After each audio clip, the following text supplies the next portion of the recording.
But it's the only person below White Holiday in the Comicsgate phone book. It's my favorite failed clone of Peter Sammetti. The YouTube how you doing, Conrad? Welcome to the show.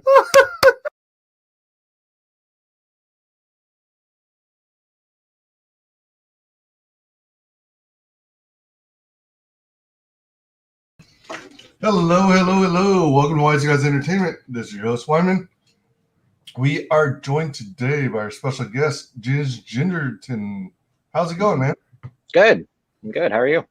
Good. Thank you. Finally got off my butt and got some errands done, so that was nice. All right. Can't argue with that. All right. Man, my camera keeps wanting to slide down. All right. Excuse me. So, welcome to the show. Thanks for having me. Absolutely. I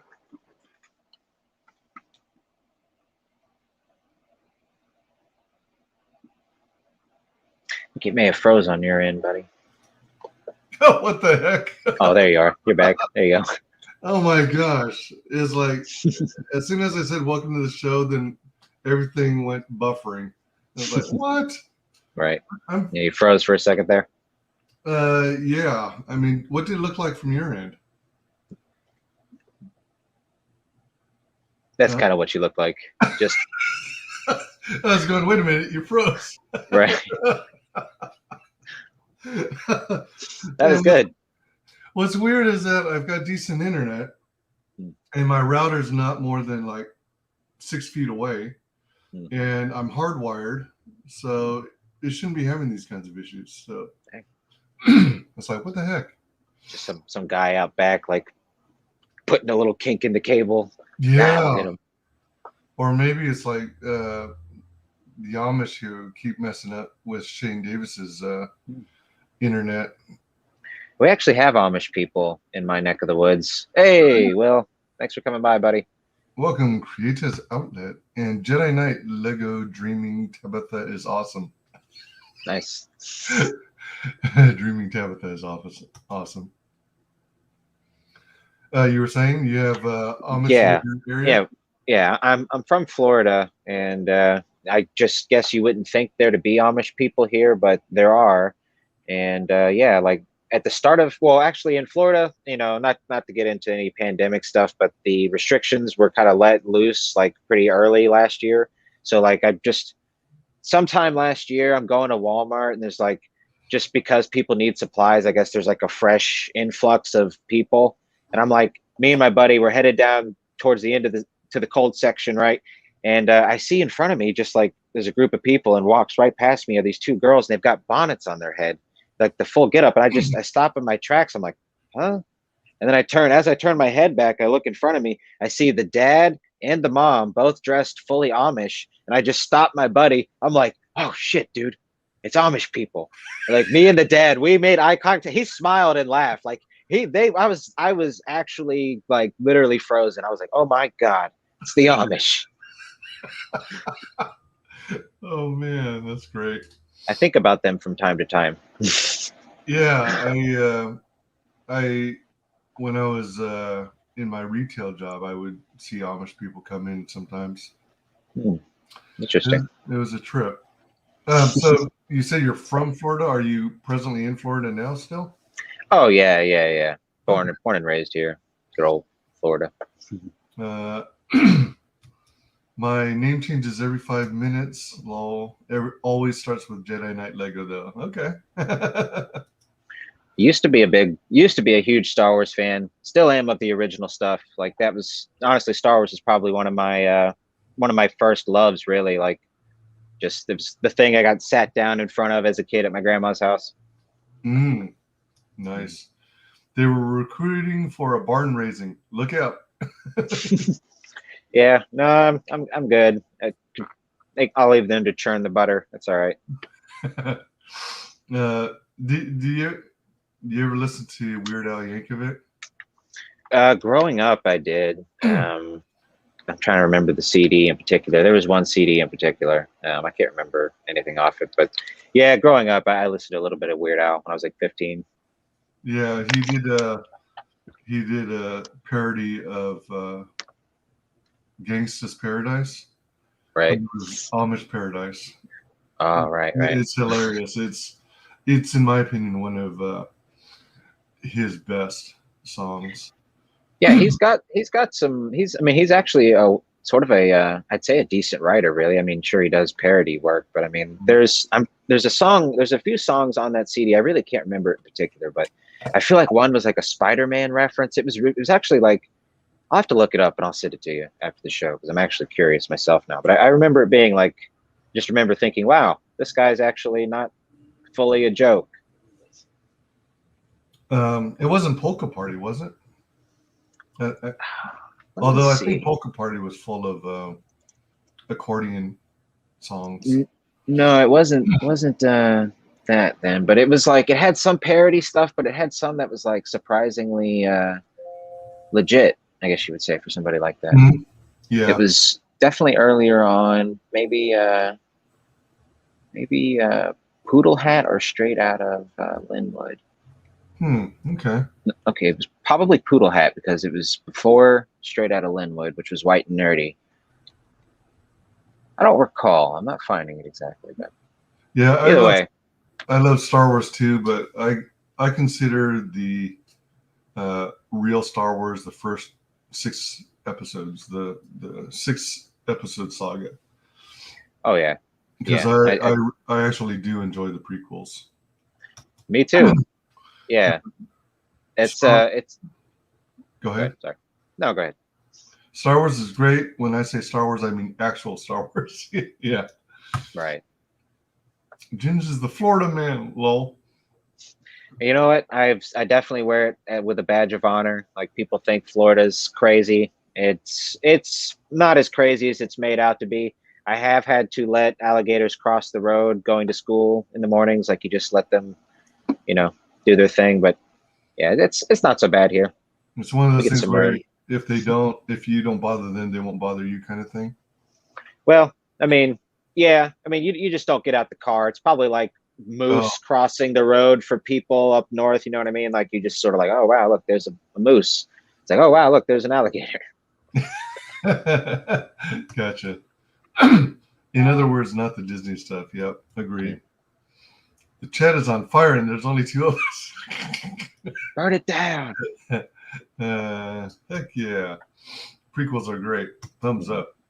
Yeah, I mean, despite how much Florida gets knocked, I mean, I respect that they didn't go insane out of their minds about the whole pandemic thing and try and institute hard lockdowns like they did in New York and California. And I mean, Florida's got to be great if it seems like just about everyone always retires there. And yeah, sorry, go ahead. No, I was just going to add that, yeah, people enjoy the weather, the beach, the things like that. But aren't you guys also known for like humongous mosquitoes and things like that? We've definitely got mosquitoes. My town is definitely my town is a mixture of like it's got, so I live in Panama City. You've got Panama City, and then like 10 minutes over that, you've got Panama City Beach, which is its own little city, but they're both connected. Panama City Beach is like the party town. It's like a bunch of nightclubs and stuff like that. Panama City is like the old retirement home. So you kind of get a little mixture of both. Yeah, the mosquitoes, dude, they're pretty bad, especially right now. Like, you step outside and you're going to get eaten alive. I've seen some stuff from like Alaska. Like, I don't know if you've ever seen their mosquitoes, but apparently they it's full swarms of just these monsters that only get to live like 2 or 3 months out of the year. So yeah, but here it's just, yeah, it's mostly more year round. I guess once it starts to really get cold here in a few months, they'll thankfully die off. But yellow flies and mosquitoes, dude, they're the death out here. Oh, dang. Mm-hmm. Are they significantly physically bigger than what some might consider the average mosquito, or are they basically the same size? just more frequent or common? I would say it depends. It's hard to say. I've definitely seen some big mosquitoes. I've definitely seen some big ones. It's sort of like the ones that I think we just have a lot more like successful mosquitoes around here, like the ones that just are able to live longer and like feed and get bigger. I don't know. They're more hardy. Dude, they're hardcore out here. They're not playing around. I hate mosquitoes. Apparently my blood is so appealing to them that they have at it like a Chinese buffet. I've actually heard that about some people, not Chinese people specifically, but that like some people have something in their blood that for whatever reason it's maybe it's more CO2 or something like that. I've heard something about that. Like some people are more apt to mosquitoes. Yeah, I mean they are attracted to CO2, aren't they? Mm. So if you're not familiar with my channel, I like to do a deeper dive than maybe some other channels and get to know the creator better. So I love it if you take a moment and share with us your origin story. What kind of things were you into when you were younger, whether it be comics, movies, cartoons, toys, and what were the major milestones that led you down to becoming this independent creator? Okay. Yeah, great question. Let me say hey to Lola real quick. She's awesome. Hey, Lola. She's on her show. So for me, it's definitely, as far as the things that inspired me growing up, it was a mixture certainly of all three kinds of media. I grew up on the kind of holy trinity of Batman the Animated Series, X-Men, and Spider-Man. You know, you get all those great comic book movies in the 90s as well. As far as actual books, I grew up reading comics. I grew up reading the first run that, you know, I think it was like the first thing I really actually got a hold of was volume 1 of J. Michael Straczynski's The Amazing Spider-Man. It was probably like 12-ish, I guess, when I got that. And that was great. And yeah, from then on, it was, you know, mostly trade paperbacks. I had a subscription to DC when the New 52 started and was reading Green Lantern. That's when I got into Green Lantern, like him quite a bit. Let's see. I grew up reading manga when I was about 14 or 15. There was like this big manga explosion in my town. Like you'd step into Books A Million and there's just kids glued to the wall all over the place, sitting on the ground reading books. So yeah, anime, manga, movies, you know, horror, Sam Raimi and Wes Craven. Those are two of my biggest influences, I think, not just like for things that I like to watch, but like a lot of the more random horror stuff that I like to write. There's always some kind of body part doing something ridiculous. So I definitely picked up a lot of that, I think. Cool. So do you consider yourself a jack of all trades? Do you write? Do you do art, pencils, colors, inks, lettering?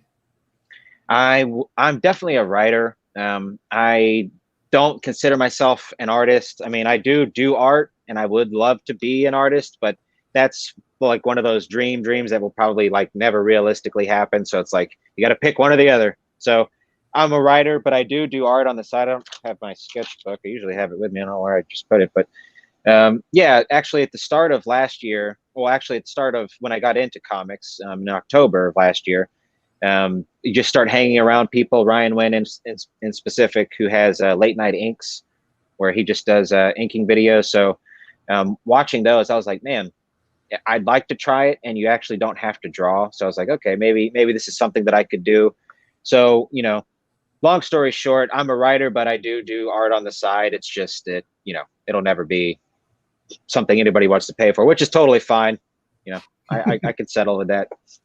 So when it comes to writing, have you always written since you were a kid? I mean, did you write short stories, poetry, like novels? Did you ever get into novelization, scripts?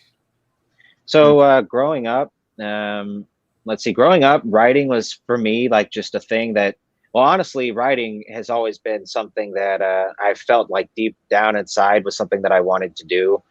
Just as a kid, I had a creative mind, I guess. I just was always coming up with stories, but never really having the 1 + 1 to you could be a writer if you put more time, and everything is a great idea. The developing, that's sort of the writing part of it. But growing up, like writing school essays, it was always easy for me to kind of like just BS essays. Yeah. So I wish I had that skill. like I got in a bit of trouble as a kid in school, and I remember 6th grade, I got put in school suspension. They throw you in the brig, and yeah, I had to write a 2-page essay just about whatever. So it was like, okay, here, basically waste your day here. My girlfriend's actually coming home. Give me one. All right. Welcome everyone in chat. Good to have you here. Appreciate you hanging. Always great to have people check out these creators. Oh, check out his avatar. Yeah, that's pretty cool. All right, sorry about that. No worries. Okay, but yeah, no. So I long story short, there I ended up just writing a 2-page BS paper about how I wish mimes would come back into the theater. I just at that age, I thought mimes were cool, and I was like, okay, we're just going to write about how mimes should be a thing again. And I mean, it was just pure nonsense. But yeah, I mean, it was a thing. Like after the fact, the teacher was like, "This is actually not bad." So okay, that was it. So yeah, you got off a suspension from that 2-page. Did it end up being more than 2 pages? Because no, it was a topic that interested you. I didn't get off a suspension. Oh, it was right. Like, no, definitely. It was like good stuff, but no. and no, it was, I mean, it was 2 pages. It was just, nonsense. Really, it was supposed to be 5 paragraphs, but honestly, my handwriting, here's just a little taste of what my handwriting looks like today. That says Jay Whittingham. That's my interior artist. This is actually a picture of Crocodile Dundee. Yeah. Jacob is Australian, and it's really difficult to get a hold of him. Not in terms of talking to him, but getting him on streams. Oh. So in order to have him basically at my fingertips, I printed out Crocodile Dundee, the only Australian guy that I know, and glorious black and white though. So you have him at the ready whenever you need a guest appearance. Yeah, and really, it's for that, and then it is just so I can call him a throwaway gag and literally just throw it away. That's funny. It's just for fun. That's and nice.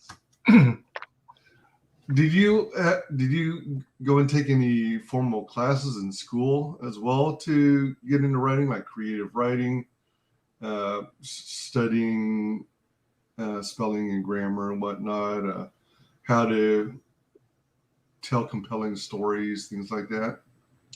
I did not go to school. I've never finished college. I mean, I've went to school originally for music. I was in choir, took a little bit of piano, but aside from that, no, I've never taken any and I'd actually like to. I just, at this age, I'm almost 30. I don't really want to go back to school. I'd like to. I do a lot of studying on my own in terms of actually learning my craft. Like I've read Stephen King's On Writing twice. That's just a really great book if you're a Stephen King fan. It's not necessarily a breakdown on the craft per se, but it's like there's 50% of it's about, his thoughts on writing, and then 50% is about how he got into it. So that was something that I actually just enjoy in terms of just some insight into a really great mind of a writer. So, it's things like that. YouTube, getting into it. The Draw and Talk channel, that was one that I did a lot of, just how to, script writing, stuff like that on his channel. Lucifer Storm, he's another great guy that's got really helpful advice on YouTube. The school of YouTube really is where I do my learnings. Yeah, so you're very much self-taught then. Yeah, I'd say so. Welcome, Dory. How's it going? Good morning. Morning, Doris. Awesome to have you all. Yeah, I mean, less and less the higher education is becoming, higher education in general, I'd say, is becoming less and less useful, unfortunately. But at the same time, resources like YouTube are actually pretty amazing. The stuff that people share. Like, I mean, I am not a huge car nut, but my AC went out once, or I was getting air, but it wasn't coming out the vents. So I watched a couple of YouTube videos and found out it's probably a blower issue. And then I looked for the parts in a scrapyard and managed to do the repair myself with the help of a YouTube video. Hey, And can't argue with that. Yeah, I've also been able to do a couple other home repairs, like on the swimming pool filter, thanks to YouTube videos. Sweet. Let's see. Hellos. Higher education is a trap. For me, I'd like to go back. I'm 50-50 on it, and I'm less 50-50 on it, really. It's more like I see value in parts like, yes, learning the grammar rules, really getting somebody that knows their stuff to teach you is a valuable thing. I mean, there's sort of no way around that element of it. I don't want to go through the rigmarole of the rest of it, like, you know, all of the unnecessary courses. I don't want to pay a ton of money to take a bunch of BS that I don't want or need. I'm much more the type of guy that's like, let me specifically hone in on what it is that I need to learn and know so that I can actually do what I want to do. I don't want to play the game. You know what I mean? It's kind of like the difference between going to a technical or specialized school versus going to a university where you're going to be forced to go through general education first. I think that would actually be a really interesting idea, almost like a trade school for arts in a way. I mean, just cut out the university BS. I'm sure they have versions of that. Like you could probably go to somebody's writing school or something, but that's an interesting idea, maybe. Right. Yeah. Very cool. Nice. So, excuse me.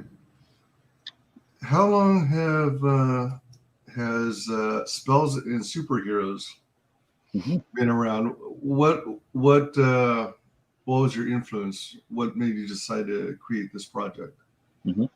So the original idea of it was part of an anthology series I was doing called Game Night, where I had a series of kind of game theme related, you know, comics where it was like everything had its own little twist. Out of the ones that I had, this was the story that I liked the most. Sort of the birth of this one was it's really a mixture of all the things that I love. It's got superheroes, it's got fantasy, and there is a little sprinkle of horror, which is really kind of why I got into writing comics, honestly, was to write horror. But, you know, again, this one has the other two things that I really love, which is superhero and fantasy. But so the pitch on this one is it's a deranged dungeon master has captured 4 of Earth's bravest heroes, and he wants to play a game, which it's a mixture basically of superheroes, D&D, and Saw, right? Which is, him, the game master, which is, you know, your DM and dungeon master and D&D, the guy that runs the game for the players. You know, he captures our team here. I actually have that trailer if you'd like to play it. Done by the fantastic Pedro Ang. Big shout outs to my boy Pedro.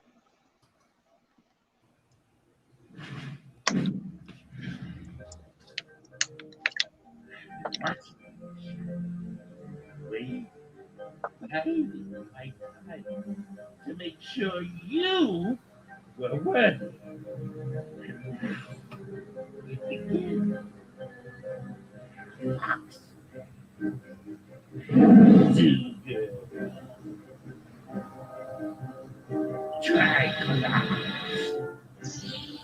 Madam Magic.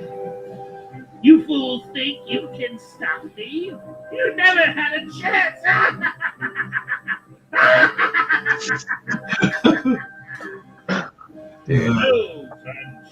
I love that voice actor. I love his laugh. I found him on Fiverr, and it was $30 for that. And what I told him was, for the laugh, I was like, I want a mixture of the Crypt Keeper and Brad Dourif's Chucky. Okay. The doll, like that, the killer doll.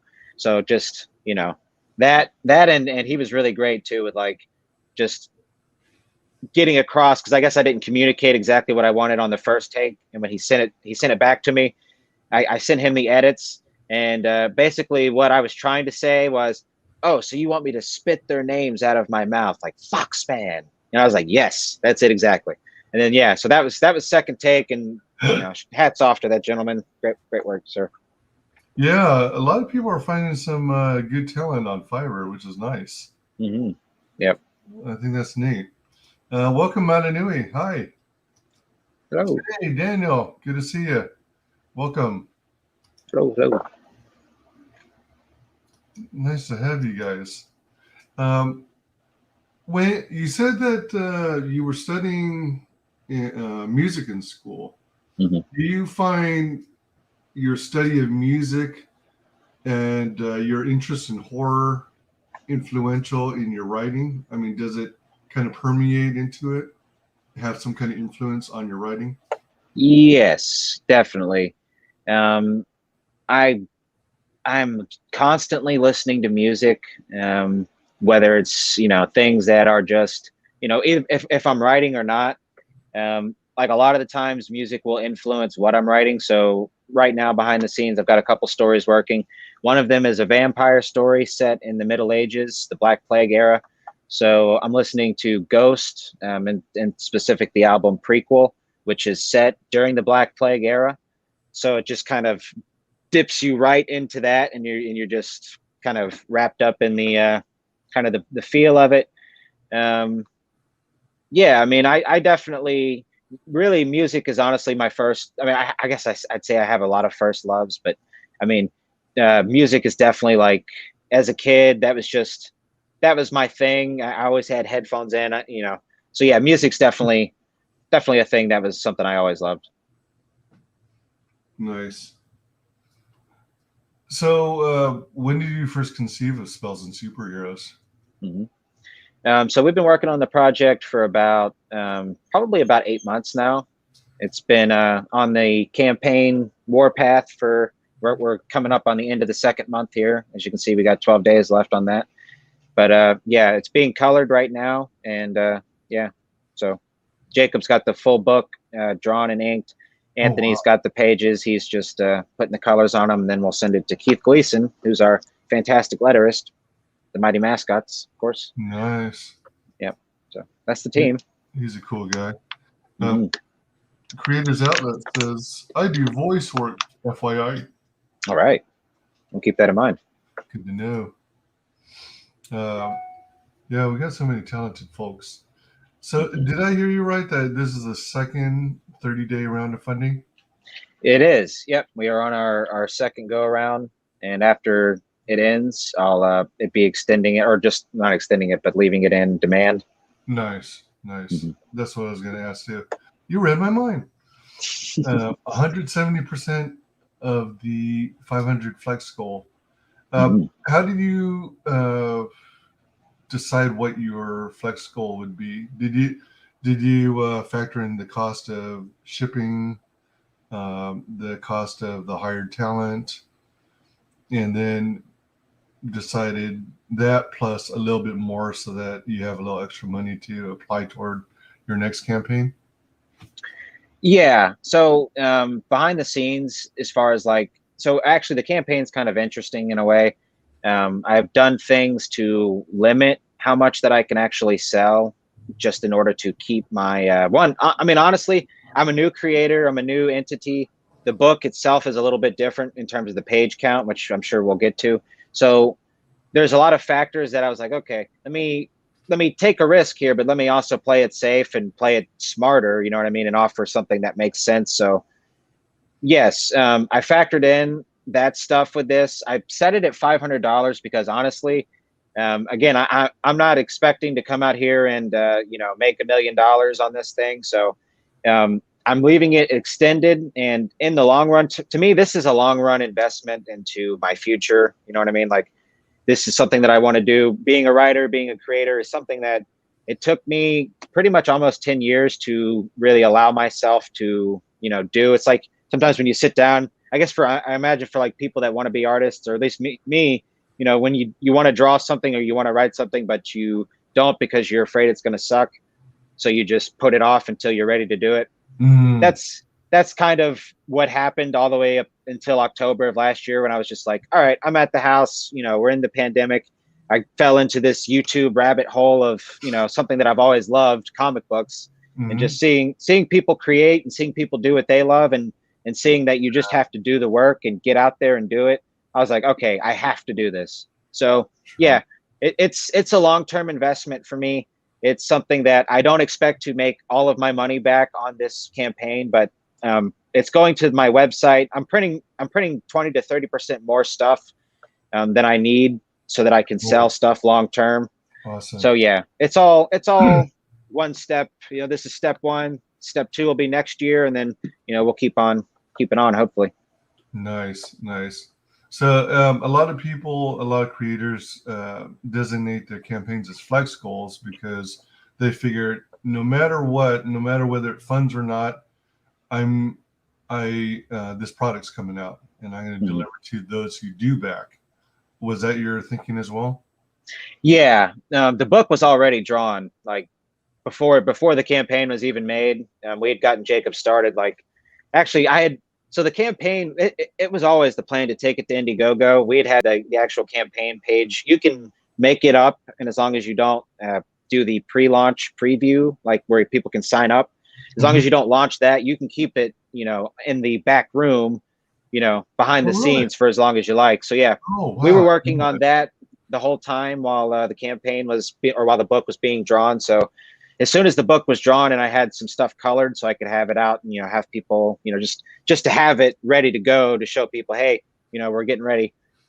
Yeah. So, I mean, yeah, it was always the plan to get this book out. It was already drawn. I was just gonna, if we didn't hit the goal, I was just going to basically send it off to those that wanted it. You know what I mean? It's like everybody that wants your book, I still appreciate it. So, you know, and the thing's drawn, so it's happening.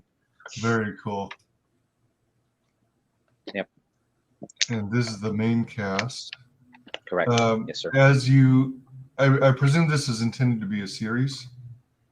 Well, you know, originally, honestly, it was not, and that it's really it, and that was just, I guess, I mean, I think about it a lot because we'll get to it. Actually, it's something that we'll probably talk about. You know, originally, no, because like I said, it was out of a series of other short stories that I had, or other you know, anthology style comics. The other ones didn't involve a superhero cast. It was just, okay, let's do one with superheroes, and it fell together the way it did, and I loved this one, so I was like, okay, we'll do this one. But no, it wasn't originally, but I mean, I've gotten that question from like the moment, like the very first stream until like pretty much every stream. People suggested either they see the animation, they're like, are you guys going to do a cartoon show? It's like, maybe that would be fantastic. I wouldn't exactly count on that anytime soon, but we've had people ask about a card game. That was something that I wasn't sure about, but I mean, if it's something that's feasible down the road, it's a possibility. We are looking at expanding the actual comic book line for sure, though. Yeah, I mean, at first glance, when I see the artwork, I see the trailer, I immediately think, oh, this is probably going to lead into it might start as a book, but it's eventually going to be a card game or a RPG, tabletop game, D&D kind of thing, because of the influences and inspirations. Go ahead. No, I was just saying it would be really fantastic if something like that happened. I mean, it would just, you know, just to see anything that I created like that, you know, in that kind of light would really just be incredible. But for now, we're comic books. I love this. Prepare yourself and roll for initiative. That's a good line. So Spells and Superheroes unite for 11 pages of superhero fantasy horror. Can you survive game night? So this is interesting. 11-page short. So is this sort of like a mini Ashcan? It's 11 pages of story. It'll be a 16-page complete comic book. And it's a mini comic, but it's not miniature in size. It's full. It'll be a full-size book. It's just, yeah. So what we're doing is, you've got the word one-shot comic book, right? At my company, Patchwork Comics, we're doing a fun shot, which is obviously a spin on it.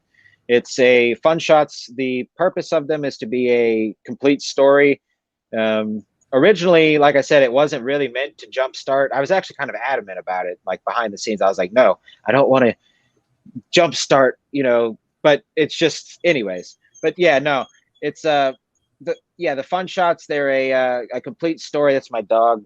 I don't know if you hear that whimpering. She wants to go back outside. This is the whimpering, the Duchess of Darkness here. Anyways, but yeah. I'm sorry, I forgot the question here. I'm sorry, buddy. We were discussing the history of dogs. Oh yeah, no, love dogs. Yeah, she's a good girl, but yeah. Sweet. Yeah, I love cats and dogs. Yeah, so we're going over the concept of these shorts. Yeah. So originally it was a short. Yeah, the fun shots, I'm definitely going to be doing more. It's something that it's an interesting idea. It's either going to work or it's not. I think, honestly, one of the best signs for me is that while, you know, again, I didn't come out here thinking we were going to make $1 million. Within the first month, we got most of the backers. We got like 40 backers within the first month. So nice. For me, that's a really great amount of people who are interested in what is essentially, you know, 11 pages of story. I get that that's kind of a hard sell. So I do actually really appreciate that people, you know, are interested and maybe even care about this kind of thing we're doing over here. So definitely thank you to everybody. But yeah. Nice. And so it's an action comedy with fantasy twists for fans of superheroes and Dungeons and Dragons alike. Inspired from various forms of media, brought together in one hilarious and complete story that'll leave you afraid to go to your next game night. And if I can just touch real quick on something, because to the right of that print there, you see the medieval deal for $1. Yeah. That is the digital comic. So that is really honestly the point of my campaign. Is I'm a writer and I want people to read my stuff. So for $1, you can get the book.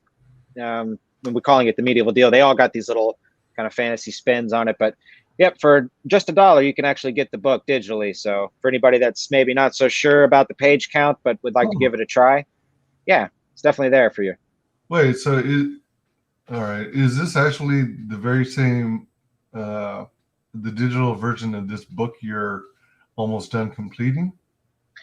Yeah, so that's the digital. So what you see to the left here, this is a print that's included with the physical copy. All right. It's, yeah, I have 2 prints that are public. I have one print I want to show you today that'll be kind of a world premiere. Awesome. But yeah, so the medieval deal, that picture you see, that's the cover done by Jacob Whittingham, who's our interior artist. He did that himself, start to finish. You know, we just kind of felt right that he should have the cover on the book that he drew. Samrat Doss is the gentleman that did the 2 prints that I have publicly on the page. That print right there to the left. Yeah, it is the same team. They might look a little different in that scene. It's just a kind of difference between the 2 artists. But all right. I was about to ask, why don't you charge more for the digital one? Well, you know, honestly, because I'm only offering 11 pages, and I would feel strange if I tried to charge more, to be frank with you. I mean, fair enough. Yeah, I kind of like it too. I mean, I know I'm positioning myself in a kind of a tough spot. I mean, sometimes I've looked at this like I'm kind of selling a comic book on hard mode a little bit, just because it's kind of a stranger premise with the way it's structured. But I mean, again, the amount of people, the backers that we've got, that's really been a great sign. So I'm honestly, I'm over the moon about the whole thing. Like I didn't think we'd be doing this good. I thought it would take the full 6 months to get to 50 backers. Oh, all right. Right on. It's a success. I would definitely say so. Completely penciled and inked. Only the colors remain. You guys funded the project yourselves, created the campaign within the indie comics community on Indiegogo to raise awareness and showcase the talents of Patchwork Comics. So is Patchwork Comics actually all the team members you mentioned earlier? Are you guys the core team? So you guys do work through Patchwork Comics and everything? Or so go ahead. sorry. As I said, Patchwork Comics. It's sort of like that. It's we do have Jacob over there. It's kind of evolved, really. It is right now. I'm not accepting publishing submissions. Later on, I look to Alterna a lot in terms of influences. So I'd like to be Peter Simeti 10 years down the road, 15 years down the road. You know what I mean? Like, it's a long, hard journey. Luckily, we've got, a community that's got a bunch of experienced people that are great at offering advice. So it'll be that much, more informed when you're trying to do this kind of thing. But no, Patchwork Comics, it's kind of evolved. Like I said, I'm not really accepting submissions right now, but we do have a core team of people that we've had for over a year that are working on their own things that aren't necessarily coming out through us. But what it is really is I have a private Discord server where I have like 20 different creators of, various kinds that are, we hang out. And through that, actually, I'm kind of pleased to say that people have, not only have I hooked up with people and, gotten things that I needed done, but other people in the Patchwork Discord have found artists that they needed, just right there in the Discord. It's like, oh, I need an inker. It's like, oh, okay, great. Here's an inker. So Nice. yeah, it's a community. It's, it's right now it's a private community just because I'm trying to just keep it with people that are motivated and hardworking and, are driven about the goal. Sweet. Yeah, that's the cover done by Jacob, which beautiful. Yeah, that's cool stuff. Let's see.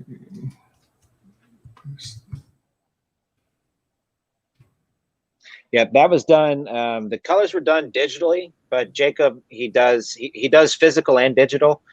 He did that physical. He did the pencils and ink physically, and then did it digitally colored. He actually lives in Australia, so that'll be something that we touch on. Actually, I already told you about the Australian part, but when we get to the perks, that'll be something that we actually touch on. Nice. His Australianness. Yeah, that's cool stuff. Thank you, buddy. Traditional and digital. Mm-hmm. That's good. Yeah. And then you break out what a fun shot is. Mm-hmm. Yep. Genre 10 to 11. 10 to 11 page complete story, mini comic, varying genre. So when you release another fun shot, it's not necessarily going to be based on superheroes. No, it probably won't be, just because the whole point of them is kind of to do something different. It's sort of like a short story comic, I guess, that you might find in an anthology, but it's affordably priced and you get some extra stuff with it. And, it's a different story each time. The key is it's fun. As long as it's fun and it has a twist, because they kind of have to have a twist.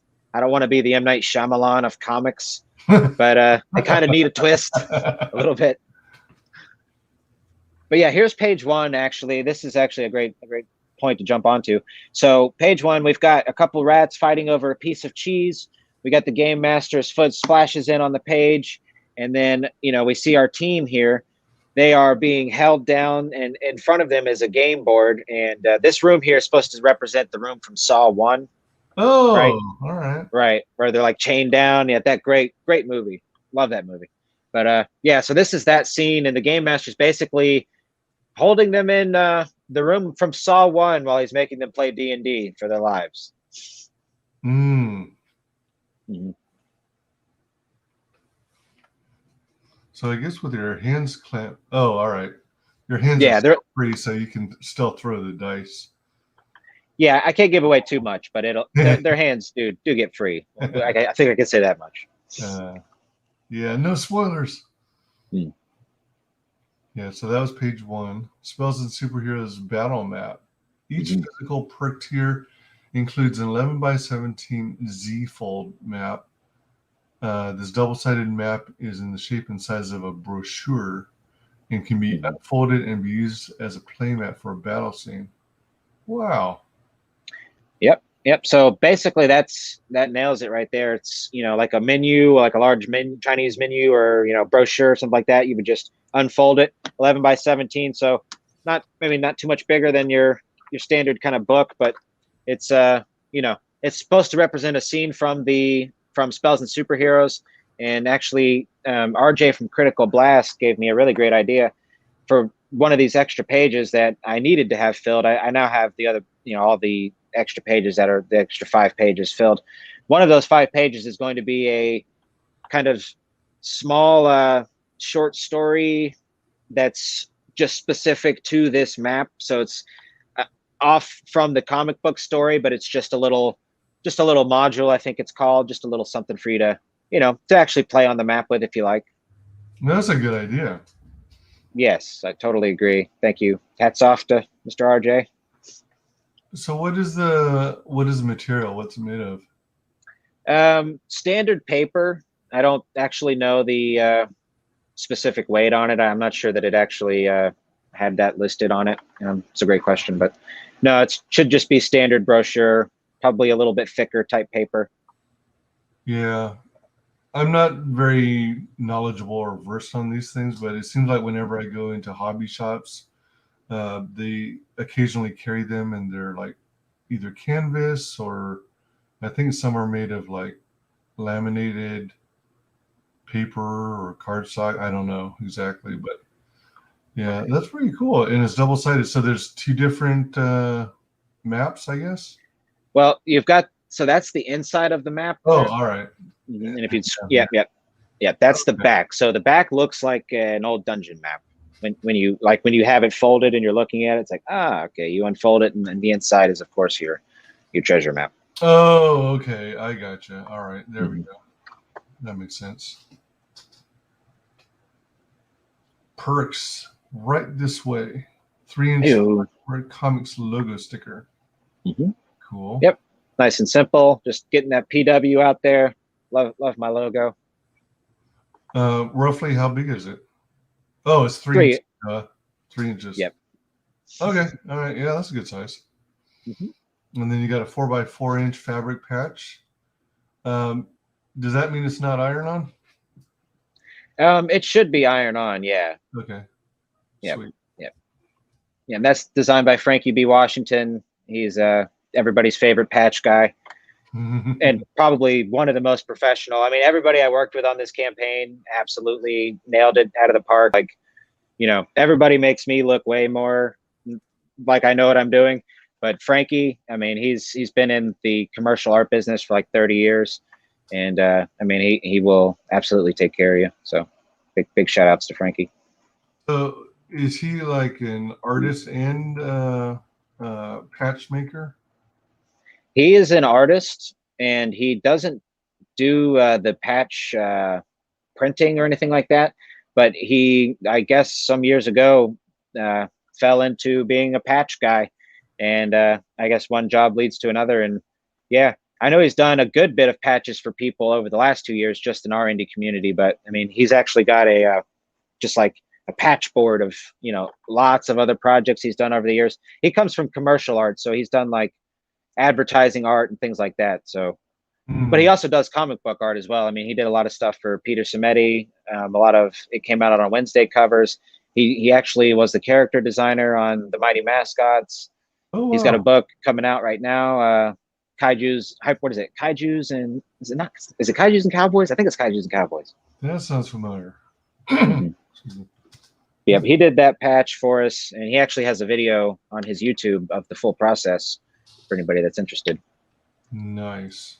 Nice. Let's see here. So we got the $1 Medieval deal. For only $1, you get this comic in digital format and a thank you on the website. Correct. Entrance into the Thank You Hall of Founders. Gotta have a good name for it. Yeah. And then you got the $10 Adventures perk.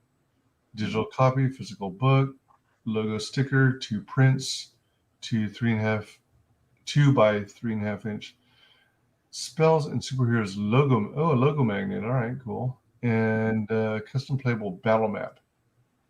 All right. $15 Don't Go Alone pack.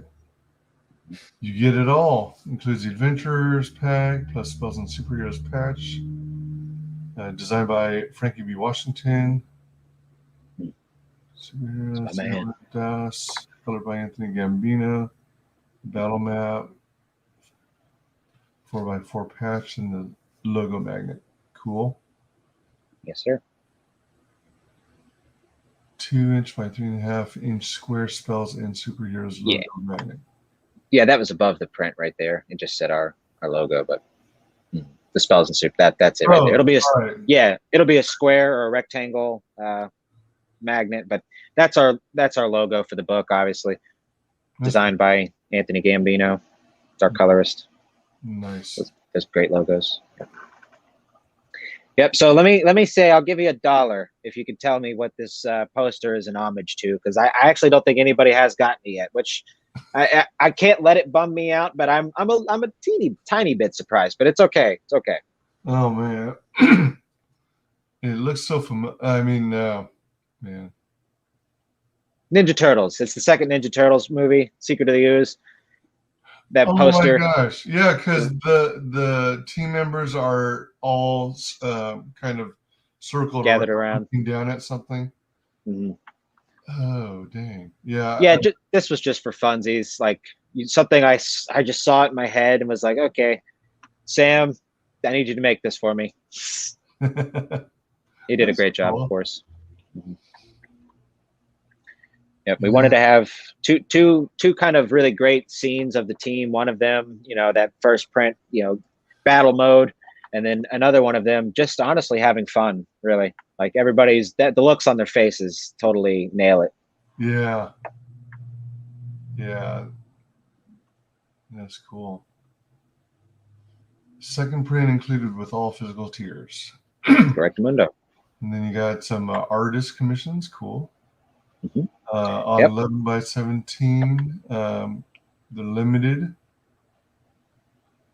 Back either of these tiers and receive the full $15 feature tier along with our commission purchase.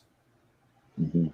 Yep, and these are actually, let me talk about these real quick because they both come along with the $15 featured tier, but and I have it labeled, the language in the different perks when you click on it, so it kind of explains the difference. But so Anthony Gambino, he's here in the the good old US of A, and Anthony's will include the physical page, penciled and inked, of literally whatever you want. So pick something completely off the wall and try to really make Anthony work for it. But he'll mail you that page penciled and inked. Since Jacob lives in Australia, and the shipping cost, I'm actually not shipping internationally on this campaign. It's just a thing I did to make it a little more manageable, to be honest with you. So for that, Jacob was kind enough to offer completely on his own accord. He will give you a fully rendered page, again, whatever you like. So the pencils, inks, and he'll fully color digitally, and whatever commission page you like. If you'd like the actual physical page, that could be something that he's on Twitter. You guys can work out the shipping cost on it. We just didn't want to play with international shipping through the campaign, but whatever you guys end up deciding, that would be between y'all. But so just to go back over the clarifications between the two, the Gambino piece will include the actual physical page, penciled and inked, but not colored, right? And it will include the physical campaign, the $15. The Jacob Whittingham piece, instead of getting a physical page penciled and inked, you'll get a full piece, fully colored as well. So on the Whittingham one, it's a digital file? Yes, it is digital. Yeah. What was the part about connecting one-on-one and making arrangements? If you want if you want the art done physically by Jacob, I imagine. So right now through the campaign officially, I'm only offering it colored. So if that's something, I don't want to sort of do deals behind the campaign's back, really, but just to keep things all on the up and up. But between you and Jacob, if it's something you'd like to work out, Jacob's really easy to work with. I imagine you just have to pay shipping, which I know to Australia is going to be an arm and an ass, if you will. So, but if you want it, I bet he can do a physical and inked piece, scan it over digitally, just like he did with our cover. He scanned it in and then inked it, or I'm sorry, colored it digitally. So if you also want a digital version of it colored, there might be some things, but I don't know that we would offer that through the campaign because it just might be too much backroom stuff. But talk to Jacob, talk to me. Maybe we can come up with something. You know what I mean? Okay. Right on. And then stretch goals. Yes. At various funding milestones will unlock perks below. Stretch goal perks will be included with all physical tiers. Correct. All right. So at 750, it's unlocked. One of 3 trading cards. Yep. Anthony's working on that. He's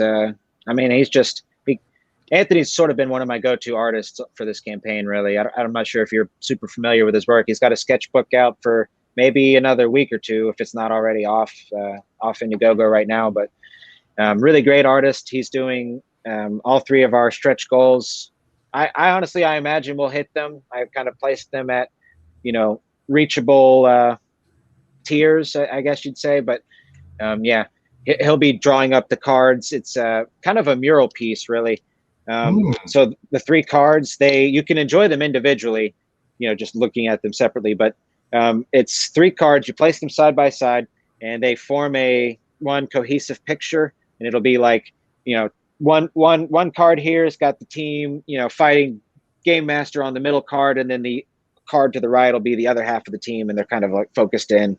Game Master's, on the attack. Cool. But the key is for you to enjoy them separately as well. So I like that idea. Thank you, buddy. Being able to do a mural if you grab all 3 of them. In a way that could increase the collectability, because people don't want a broken set. I hope so. And in all honesty, I do think we'll hit it. It's just a matter of getting out there and pushing. I mean, it's not so bad, honestly. Like we're definitely chugging right along. So yeah, I think we'll hit it. And I know Anthony's going to knock it out of the park. So I did put one goal on there that I honestly, we actually can hit. It would just be an absolute knockout of the park. And I'm not so sure we'll hit it. So that's why I put something silly, but I guess we'll probably get to that. What the hell? You unlock nothing. Yeah. Anthony will be getting that art here soon. He's, artists, work on their own time. At $1,000 stretch goal, you got the second of 3 trading cards, and at $1,250, you got the third of 3 trading cards. And then at $2,500, we got the final stretch goal, which is you're going to shave a 1-inch patch directly down the middle of your mustache. It's essentially the reverse Hitler, if you will. I just didn't want to have the word Hitler inside of my campaign. So if people like Google searched it, it would just come up. It's like, no. But yeah, no, I've been watching a lot of like B horror movies, just a lot of random stuff out there. And there's this movie, Blood-Sucking Freaks, which is just this. I really enjoyed it, but it's just this god awful nonsense. And in it, it's this really great character. And this dude, he's just like some backdoor art Satanist dude, but he's got this really fantastic shave down just the center of his mustache. And I've honestly, I keep this thing just because it's silly, just because it's ridiculous, and it makes people laugh. I will turn around and people will see me, and I know they're laughing at my face, which makes, I won't lie, it makes me laugh. I like to be a clown from time to time. But yeah, I saw that guy in that movie, and I was like, that's it. Because I'd been looking for like a month. You can actually find it on Twitter. Like there was like a post at like 1 a.m. I'm like, I really got to do something with my mustache. And then like 2 weeks later, I saw that movie, and I was like, that's it. That's what I'll do. I thought one of your backers put you up to it, and no, that was me. Okay, you wild animals, you didn't ask for it, but you may end up getting it. If we hit the final stretch goal, Mark Mulgrave, the writer, will shave a 1-inch patch directly down the middle of his mustache and keep the shave job for 1 week. This is obviously just for fun. This is obviously tongue in cheek, but if we hit this goal, Mark will commit and go through with the shave. I might do it anyways, just to be honest. I mean, how much of a draw can I get for that? I mean, that's honestly the question. It's like, what are we talking here? Can I get 10 people to laugh at me? If so, then it might be worth it. I don't know. Does your girlfriend have anything to say about you risking the 1 inch of mustache? You know, I honestly didn't ask her. I didn't ask her. Maybe that makes me sound really strange, but I told her about it and she just laughs. I mean, I do crazy shit. I mean, and I actually really have been wanting to get rid of this mustache. I do this. I will let it grow for 6 months and then I'll shave it off and then I'll just let it grow back out again. So this time just gives me a reason to look foolish. You know what I mean? Yeah, there you go. Some person, welcome. No, don't do it until they pay. All right, make them pay for it. I like it. There you go. Good thinking. Yeah. Play hard to get. Yeah. Shipping everything in Gemini boxes. Nice. Yep. Nice and simple. Those are pretty sturdy. I personally don't have a preference in terms of what people ship. I've gotten the Gemini boxes. I've gotten the sort of different variations of them. From what I tell, people like Gemini the most, and you can actually get them pretty affordably. They're not that expensive. So yeah, we'll just go with them. Yeah.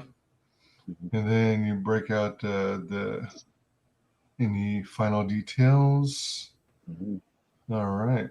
Cool. And then you've got the team, the creators. Awesome sauce. Yep. Everybody's there, available to contact. The guy that did the prints, Samrat Das, I know he just did a story for a gentleman whose Kickstarter wrapped up, Frontier Tomorrow, which if anybody's interested, you can look that up. And it's a mixture of like Dune, Pacific Rim. There's a few other things in there. Really beautifully drawn. And while the Kickstarter is closed, if anybody's interested in the book, all you do is contact the guy, and he's super easy to get along with. I actually have a YouTube show, and we had him on last Sunday to chat. So. Oh, okay. So the team members of Patchwork Comics, they're all also working on their own projects. Is it also under the Patchwork Comics brand? So I've got some stuff with other people that anything that I'm working on, if it's, unless specifically stated otherwise, like I don't mind, like in fact, I'm talking with somebody for something that won't come out with Patchwork Comics, but I've got 2 things right now with people that will come out with Patchwork Comics that weren't necessarily a part of the team, 6 months ago, let's say. So yeah, new people come in, and if it's something that we're doing together, since I am essentially kind of Patchwork Comics, at least the figurehead, I just keep it easier that way because, one, I need time to learn what I'm doing and, to prove to everybody that I can deliver this product and get the books in everybody's hands and do it the right way. So before I go making these really firm commitments to other creators, I want to be able to, prove that I can do it first. But I have no doubt that I can do it. It's just that, that's why we're here, honestly. So all in due time, of course. Right on. Yeah, like whenever creators have a feature tier, it's kind of like your best bang for your buck. Absolutely. Yep. Wow, already 28 out of 100 claimed. Nice. Yeah, it's totally knocked it out of the park. Like I said, I really thought it would take all the way until the screeching end to get 50. Now I really think we might hit the 100. Like, I mean, it's just, especially when we've got some stuff here I'd like to debut when we get to the end of the stream here. But yeah, just some stuff for the future. But yeah, it's the response has definitely been way better than I expected. And I mean, yeah, it's been great. So big shout outs to all the backers, everybody. Even if you thought maybe the book wasn't for you, but you've shared or helped out in any way, big thank you to everybody. Yeah, it's a cool little project. Yeah, medieval deal is the $1 digital one. Correct. You got the Adventures pack, which has almost everything that the feature tier has. then you've got plus feature tier, the Gambino commission. Yep, and those are some examples of his work up there. Again, his would just be the penciled and inked versions, but that's Anthony's work. Some stuff from his. Excuse me, now you got me burping. Got some stuff from his sketchbook, and then down below there is Jacob's stuff. And that piece, that Ventress piece, he's going to kill me because I talk about this thing so much. That Ventress piece is what got me interested in Jacob's work. I saw it in a Discord, I think, and then I saw it again on the Alterna forums, which is where I met Jacob officially, like contacting him off of there. This Chainsaw Massacre thing, that in the middle there, that's one of his most latest things. He's done a few more things since then, but this is one of his most latest start to finish pieces that we really wanted to kind of showcase. So that's just in terms of like the quality of work that you'll be getting from Jacob if you get this tier right here. Now, what is the third image on the right from? I'm honestly not sure. I think it might be from another comic book, but it might be something that he's created himself. I'm not sure. It's honestly a great question. Nice stuff. Yeah, I always think it's a good idea for any campaign to have not only the low end, more affordable items, but also higher end, more pricey, I guess you might say, more premium items, I guess is a better term, because there are a lot of creators in the community, or a lot of people in the community who are backers who, you know, even if the project itself is not something that's their cup of tea or whatever, they will often be, they'll be like, I want to see this creator succeed. I want to help them out. So they'll pick up one of the more expensive tiers. So it's definitely a good idea to have the bigger tiers. That, and then you've got your other backers who simply love like original art and stuff like that. So yeah, I'm certainly an original art guy. I also love. I mean, it just depends. Like, just depends on each campaign. I mean, I've backed a pretty good amount of campaigns, and I've backed, you know, sometimes just the digital. Like, if it's honestly, it's sometimes the shipping costs that take it too far. It's like, and it just is what it is right now, which is why we're not doing it internationally. So it's just sad to say. We're hoping next year, you know, this stuff will kind of even out. But yeah, no, digital art, original art. Yeah, actually, I've got this. I'm not sure if you can really tell, but that's done by Rob Geronimo, the guy from Blood Realm. The sweet elephant piece here, my Luxodon warrior. I've got something from Anthony Gambino coming in, which is going to be probably the highlight of my life. It's this, I'm not sure if you know who Dave Schwartz is. It's Dave Schwartz did Confederate Monsters, which is on Indiegogo right now. He also did this really, honestly, it's cute. It's a very fun spin. It's called Buddy. It was on Kickstarter. It's like The Exorcist meets a pug. It's basically The Exorcist meets a pug. A pug. And Dave drew that, and I was like, okay, great. So I backed Dave. So I was already a fan of Dave's work, and then Anthony, you know, my colorist, like comes around and is like showing off this commission piece he's doing it for his campaign, where it's him and Dave. Anthony drew a werewolf, a classic Wolfman, and Dave drew a classic Dracula on the same page. And then I just, as soon as Anthony showed that to the public on YouTube, I was like, messaged him immediately. I'm like, hey buddy, I'm gonna go ahead and need that from you. So go ahead and take that off the market. But yeah, I'm looking forward to that. It's in the mail, so any day now. Nice. Excuse me.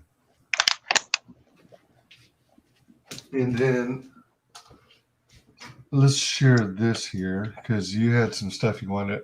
Hey, that's based off of Wolverine, or it's it is. Yep. So that was drawn by Elliot Rodriguez. Yep, fantastic artist. One of my favorite indie artists out right now. I'd been sharing his stuff for a while. Honestly, even before the campaign got started, I'd been sharing his stuff.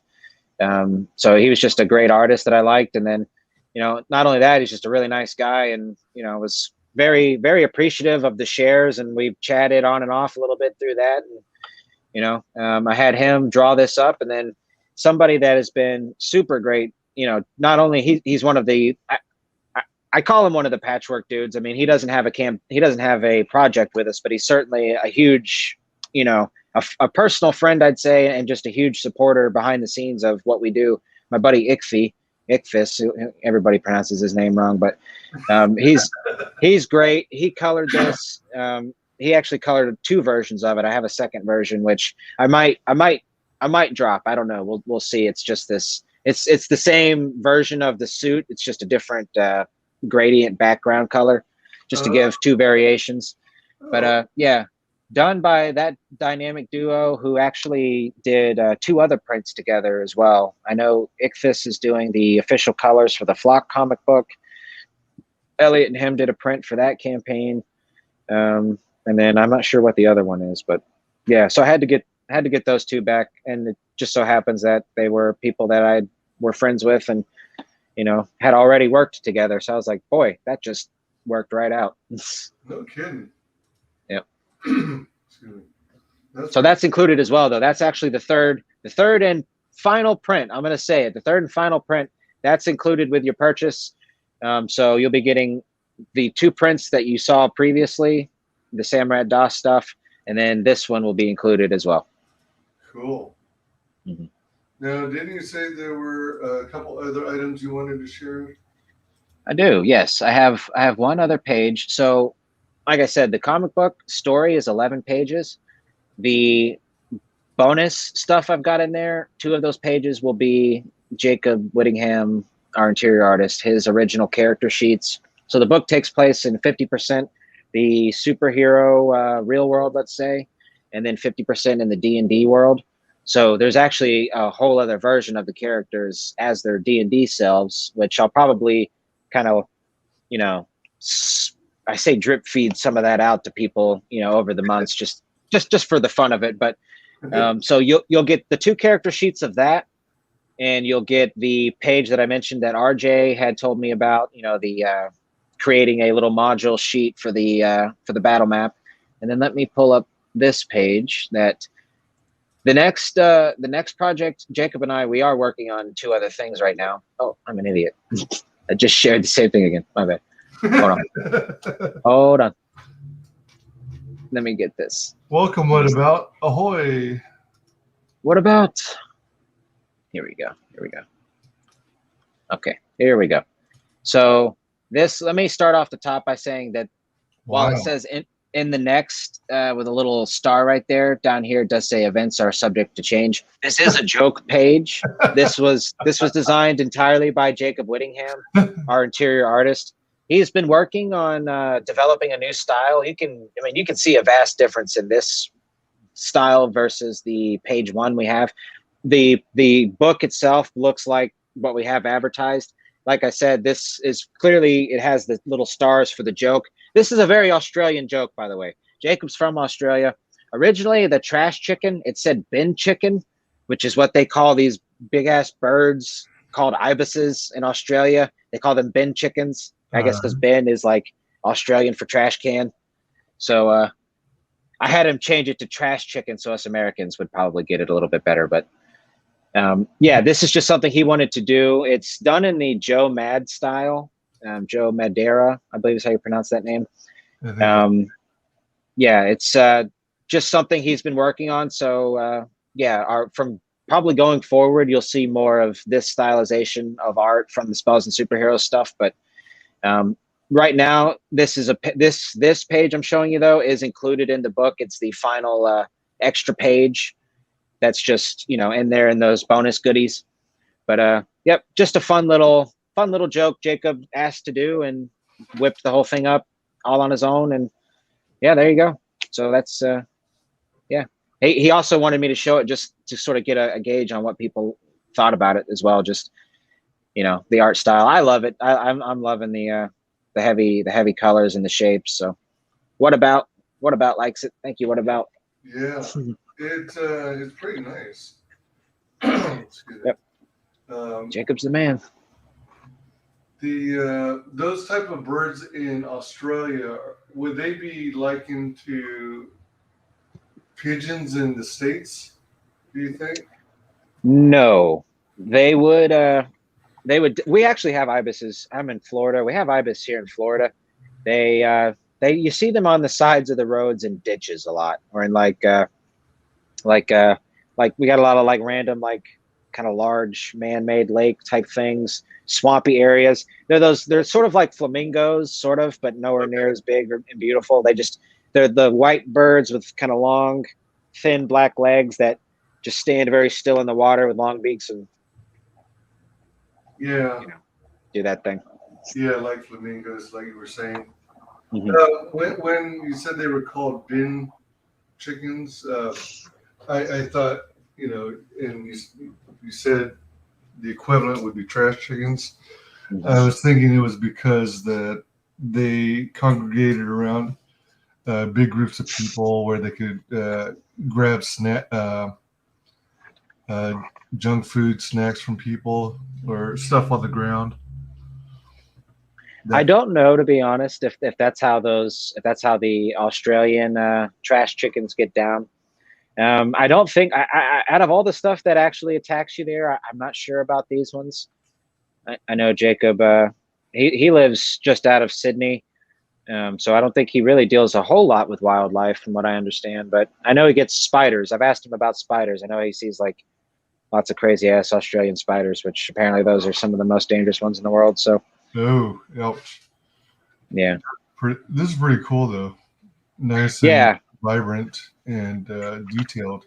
I like that kind of stuff. Yeah, he did everything. He did the lettering. He even drew, you can kind of tell, he drew these chat bubbles, the speech bubbles there. So this is all Jake. He just, sent it to me to be like, here you go. I was like, all right. Giant effing trash chicken. Oh, I love it.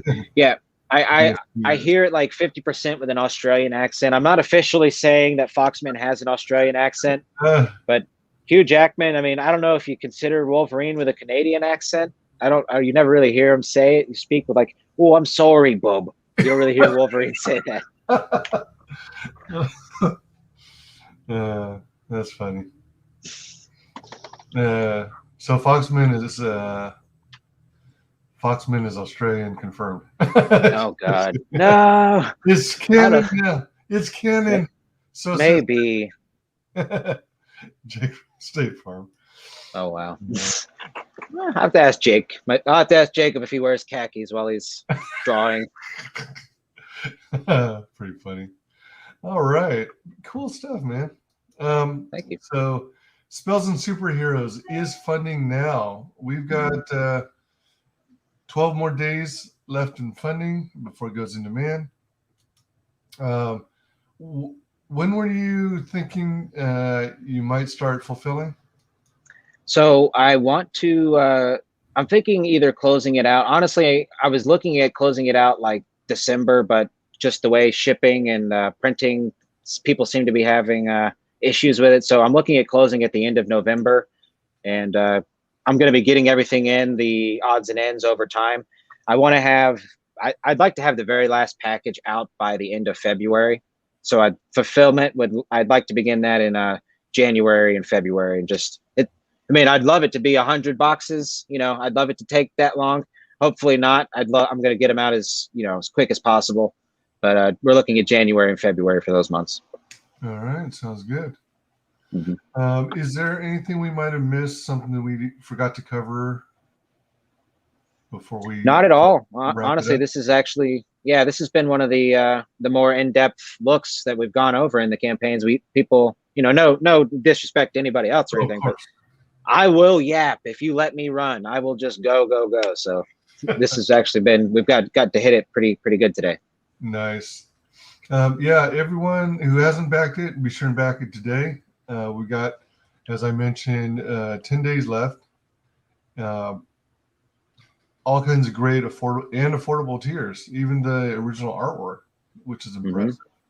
Yeah, so, and you'll get the full campaign with that as well. So yeah, get in that on original that. art. get in on that while you can, because that's a hell of a steal, really. Back at once, back at twice, back at 3 times a lady. You know, you've got family members, you've got friends who are going to want this. All your buddies who are into like D&D and superheroes, they're going to want it too. So why not buy several copies? Please, that would be great. I wanted to thank everyone in chat for joining us today. You guys are freaking awesome. Thanks to everyone who watches this on replay. And thanks most especially to Gingerton. You did say it correct. Yeah, people. Honestly, I've gone, dude, since that South Park episode came out like 13 years ago or more, maybe 15 years. The Ginger episode. Like, I came to school. I was in 8th grade. I came to school, a normal kid. And then the following day, that night the South Park episode aired, I hadn't seen it, but I came to school that next day, and my entire life has never been the same, dude. I have hardly heard my own name. I was just, I am Ginge or Gingy, Ginger. So, I mean, I made it my full thing. I used to be a DJ for a strip club. That's a whole other thing. But my name there was DJ Original Ginger, which is like a play on Original Gangster. It's just to make people laugh. But I mean, yeah, Gingy, call me what you like. So was I pronouncing it wrong or right? You had it right, but some people throw in a Tron, like Eric Weathers. I'm Ginger Tron, apparently, like the robot. Beep beep. Which I actually do work on the robot arm. So he's kind of got me. Oh damn. Oh, that's great. All right. I'm glad you haven't been race swapped. Yeah. Pops Van Zant. He's already tried it. Oh, damn. I had to fight back on that one. Yeah. Fight the patriarchy, man. I know. It's ridiculous. All right. Thanks, everyone, for joining us today. It's been great.